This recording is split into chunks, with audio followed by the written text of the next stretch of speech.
Turning our hearts to this day of remembrance gathering, we open with an excerpt from Autumn Plowing by Lucian Price. Let the air throb with the voices of deep-throated bells. Warm the hearth and set up the table with the cakes for your beloved dead. For this is the eve of all souls, when the spirits of those we have loved and lost revisit us, who keep vigil with unforgetting hearts. Sunset flames and smolders. Dusk brushes the evening air with wings of shadow. Let us come into God's acre and kneel there with heads uncovered by the graves, where we have laid the beloved bodies, which no longer house the beloved souls. So as we live, they too shall live, for they are now a part of us. Come, let us worship together.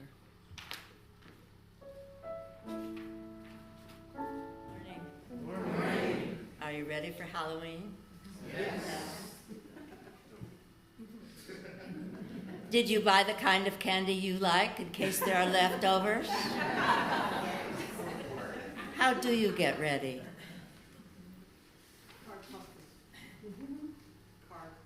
Carve pumpkins. How else do you get ready? Decorate. Good. Anything else? How many people have costumes? I see the young people have costumes. I'm so excited. Well, I have a story this morning about Halloween got started. Would you like to hear that? Yes. But first I want to talk about symbolism a little bit. A symbol is something that stands for another idea. So for example, young people, if you saw a picture of Santa Claus, what would that symbolize? Very good. How about a picture of a tree and a river? Good job. How about an ear of corn? Harvest. Okay, got it. Thousands of years ago, a group of people called the Celts celebrated the end of the growing season and the start of winter. They had noticed that plants had started to die, and they noticed that some of their people had started to die too. Life was hard, and life was short. So they would build a big warm fire, and they would say thanks for the food they had for the winter and for all of the people in their lives that they had loved. It made them feel happy to remember the spirits of the people who had passed through their lives and to have each other too. What do you think the fire came to symbolize? Anyone? Light? Warmth? Life? Good. Well, as time went by, and I'm talking thousands of years, some things changed and some things didn't change. The celebration of the start of winter continued. People loved that. But there were also Christians who lived in what was called the Holy Roman Empire. And they noticed this celebration that the so-called pagans held. And they noticed that they were remembering their dead people. Well, they wanted to have a celebration too. So they made one up and they called it All Saints' Day or All Holy Day, to remember special people in their lives, especially in the Christian tradition. And they made it happen on November 1st, which was around the same time as the other celebration. Well, it was so popular that it became a day to celebrate everybody in your life who had died, that you remembered. And the night before All Holy Day began to be called All Holy Eve and ended up being called Halloween. And everybody was glad. They also gathered around big warm bonfires because there was no electricity and no cell phones. Can you imagine? And they remembered all of their dead people, and they were glad. These people, these Christian people, believed that if you were good, your spirit would go to heaven. A beautiful, beautiful place. But if your spirit was bad and had not behaved itself well while it was alive, it would go to an unpleasant place called hell. Well, one night, sitting around the fire, someone said, "I love it when my good spirits come to visit me when I'm sleeping." And then someone else said, "Yikes, what if a bad spirit gets up and comes and visits me while I'm sleeping?" And that's one idea about how a spooky or a scary Halloween started. But there was something else that was very strange.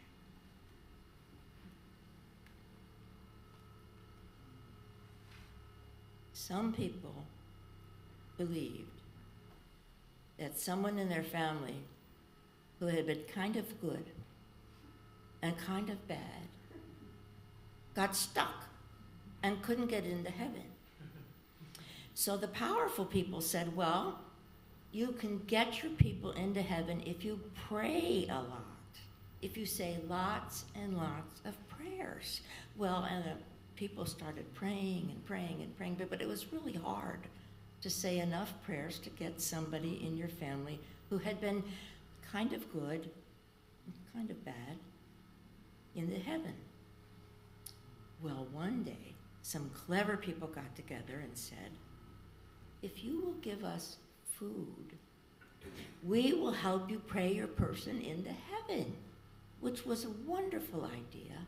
And it began the idea of going to houses and asking for something to eat and getting something and saying, and a blessing on your house.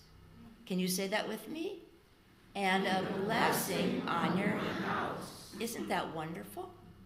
To have somebody come and you could give them food and they would give you a blessing. Well, on All Hallows Eve, it was dark because there was no electricity and no cell phone. Not a one. And so people started to carve up vegetables and put candles in them. So what did the candles symbolize? More light. More light. And how about the vegetables? What did the vegetables symbolize? Guess which vegetable worked out the best? Why was that? Nice and big. Well, why do you think people carved faces into the pumpkins? More light, maybe some family members, maybe some good ones, maybe some not so good ones. And that's how scary faces got started in the pumpkins. Well, one thing led to another, and the faces in the pumpkins became smiles or scary, and then someone, probably a Unitarian in Transylvania, made up some spooky stories about spirits coming back from the dead, because it's fun to scare ourselves a little bit, especially when we're safe. But it's not always scary to remember our dead people. Sometimes it's very comforting. Here's what I do. This is a picture of my mother. I loved the socks off of her. She was so wonderful. One night, she took me outside in the springtime on a warm summer night, and she said, "Caryl, listen." And I listened, and I listened. And I said, "I can't hear anything." "Listen," she said. "You can hear the plants grow." And I listened, and there was this little rustle of the plants pushing up the leaves and growing. And that stuck in my spirit forever. I just loved it. So I put her picture in my bedroom, And when I go to sleep at night, I say good night. And in the morning when I wake up, I take a look at her and I say, good morning, I love you. At first I was sad when she died, but then I was glad that she had passed through my life, that she was part of my life, and her spirit is always with me. So Halloween is really a holy night. So when you go out this Halloween and somebody gives you something, what are you going to say? A blessing on your house and a blessing on you. I love you.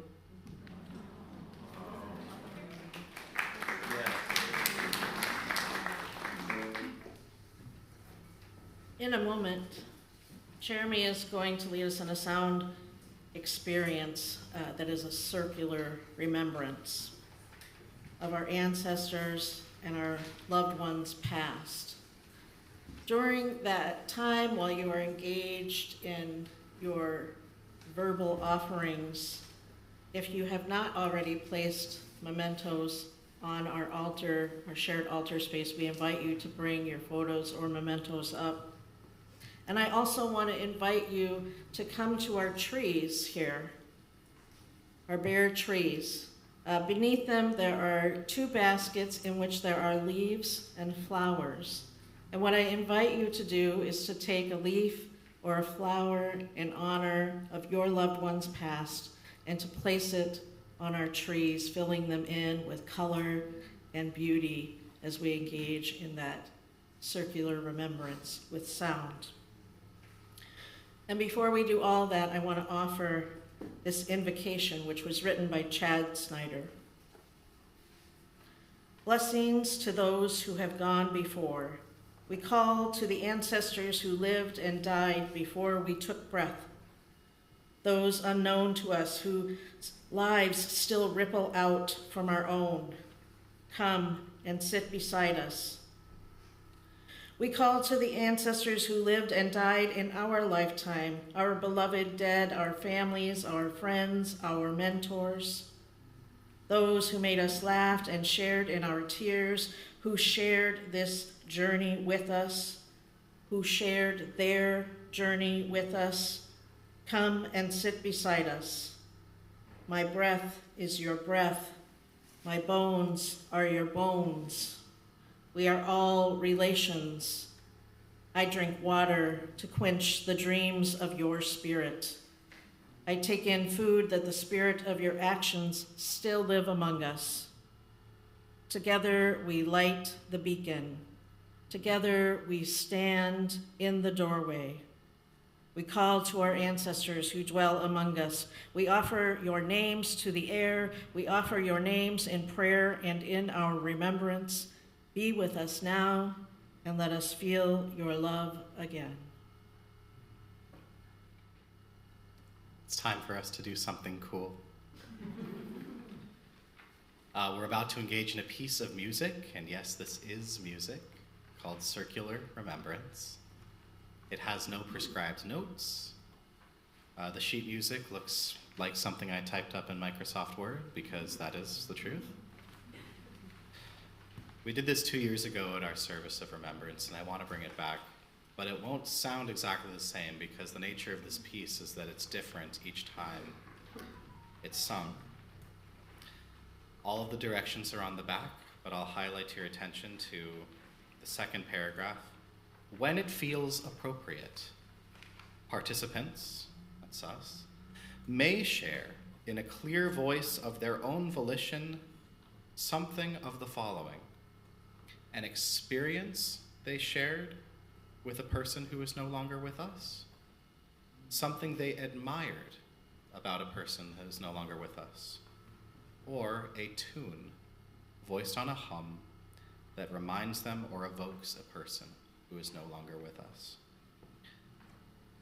In the beginning, as we engage with this piece, we will be sharing our own things, but as the music progresses and as more and more people share, not only may we continue to bring our own things, but I also encourage you to repeat and elevate something that you heard someone else say who is close to you. It's that repetition and elevation that makes the piece of music what it is. This will feel strange at first, as people are feeling a little awkward as to what's really happening. That is a part of it. As the song progresses and it gets more chaotic and people are speaking over each other politely, that is also a part of it. It requires a large amount of trust, and I encourage us to embrace that trust. And this music can elicit strong emotions. That is part of it as well. If you need to step out, we have the space in the sunroom for you. And then, of course, while we're doing all of this, you can get up at some point and put a tree or a leaf or a flower on the tree. We can multitask here at UUSM. Without further ado, circular remembrance. Reba Lynn and Love Raps. Singing with Lynn. Tish Ayerswick. He took me to fairs. She's so calm. Uncle Milty and Body Somersaults. Mia Reed, not a cup. We went to the opera together. A road trip to Ferndale. And you're Fresh baked cookies. Camping with Olaf. Fresh baked cookies. Singing with Lynn. Coffee and Oreos. Love raps. Love Raps.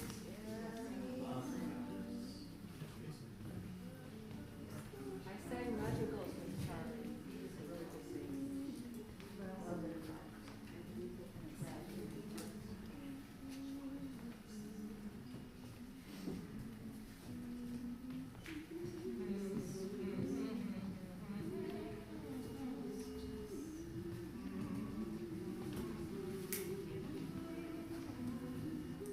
Roja O'Rourke and the 60 songs. wise words. Dad Gentle. The ends.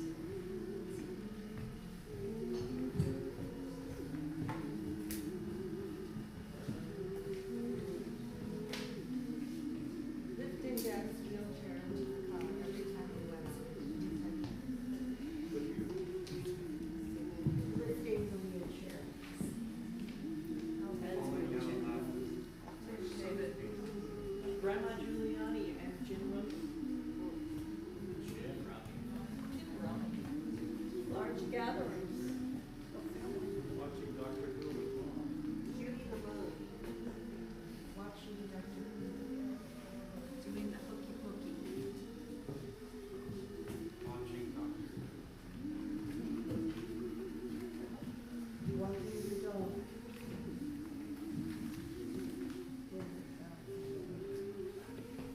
Large Thanksgiving turkey.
you please join me in the spirit of prayer? Spirit of life, ground of our being, held in the soft glow of this sacred space that we have created together, we remember. We remember our ancestors, our loved ones and friends. We remember the color they brought into our lives through their laughter and stories. The memory of them flows out of us like songs. We remember the light that they shared with us through their love and their actions. May the love we've known steady us through our grief. May the light of those we remember guide us toward compassion and peace. Though their bodies are gone, their gifts remain, rooted in us, still shining. Amen.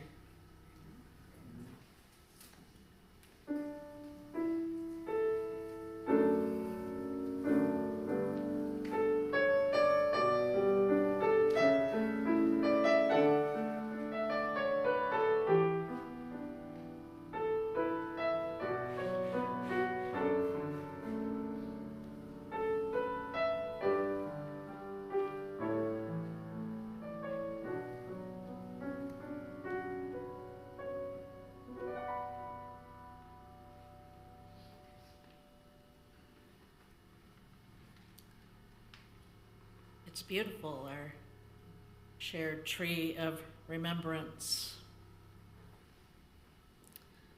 Humans have special relationships with trees. Practically speaking, it's funny already. Okay, I'm going to trust you. Practically speaking, trees provide clean air, fresh water, food, and shelter. They also provide materials for building, paper, and fuel, living on far past their own lives. And we can take that in as we sit below this beautiful cathedral ceiling in here. Ancestor trees above us. The trees depend on us too. With each breath we take in, of course, we depend on their oxygen, but they depend on our out-breath, right? Which provides the carbon dioxide that they need. We are interdependent, woven into deeply connected web with one another. We also share some similarities with our friends, the trees. We both have physical structures of trunks and limbs. We both stand upright with a crown on top of our heads. We're both communal beings, faring far better when we are rooted with others. Even trees that appear alone are not.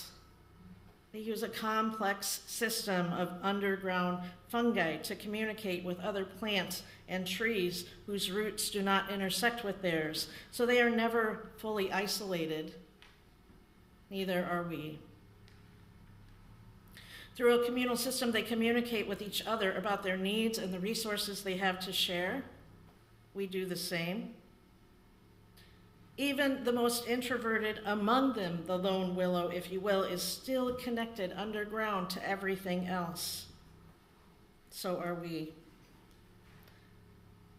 And we dig our roots deeply into the ground together in order to hold on to those connections when strong storms come so that we do not blow away.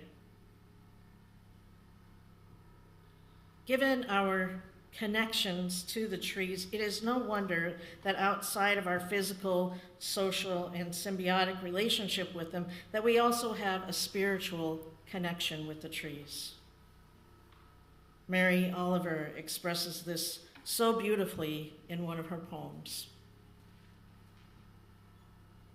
She writes, "When I am among the trees, especially the willows and the honey locust, equally the beech, the oaks, and the pines, they give off such hints of gladness. I would almost say they save me daily I am so distant from the hope of myself, in which I have goodness and discernment, and never hurry through the world, but walk slowly and bow often. Around me, the trees stir in their leaves and call out, "Stay a while." The light flows from their branches, and they call again. "It's simple," they say, "and you too have come into the world to do this, to go easy, to be filled with light, and to shine." 2 springs ago, I took a few days for a silent retreat a little north from where we lived in the Twin Cities, in a hermitage, a rustic cabin. There's no electricity or running water. It's just me and the trees.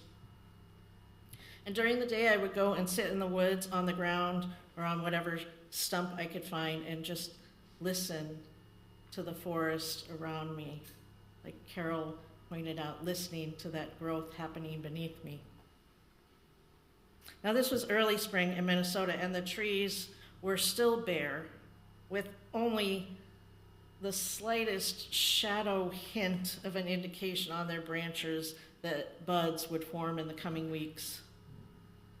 And there on the forest floor were dead leaves from the previous fall in various states of decay, some on top still a little crunchy, those below turning to black and mush.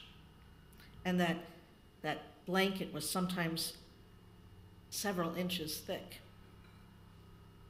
And this rich humus held moisture in the soil, preventing the water that the roots needed from evaporating in the fullness of the sun, as there were no leaves on the canopies of those trees to prevent the spring sun from burning up the water. So the dead leaves did that.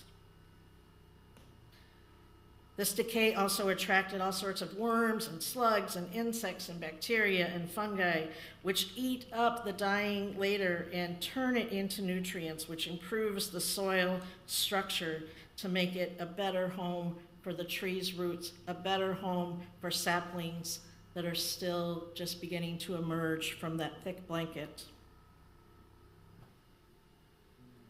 Sometimes I would lay on my belly for a bit and lift some of that dead, decaying, wet earth and leaves up to see what was happening in the darkness beneath it, and to let my nostrils be filled with that minerally scent of wet earth and the layers of compost and soil. And I used all of my senses to gather what message there might be for me laying on this forest floor.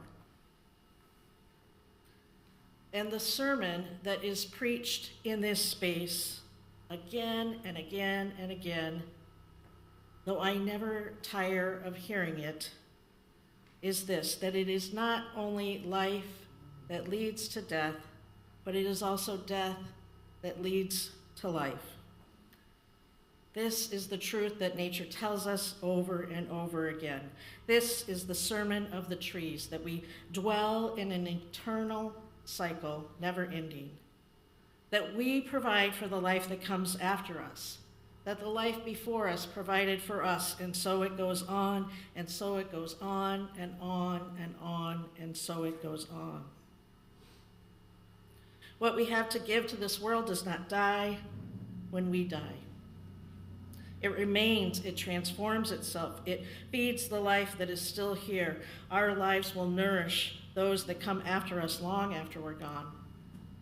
And the ancestors that came before us, they are not gone, they are here among us. They live in our roots. Their blood and their love flows through us. Their dreams live on in our existence. Their breath is our breath. So we listen. We open our senses, our spirits, and our hearts to feel the breath of our ancestors, and we feel most readily the breath of those who were beloved to us, our family, and our friends who have died, but whose memories still burn bright in our hearts, whose lessons loom large in our lives, whose stories and names and songs we just shared. We make space for our grief and support others through our caring presence in their grief.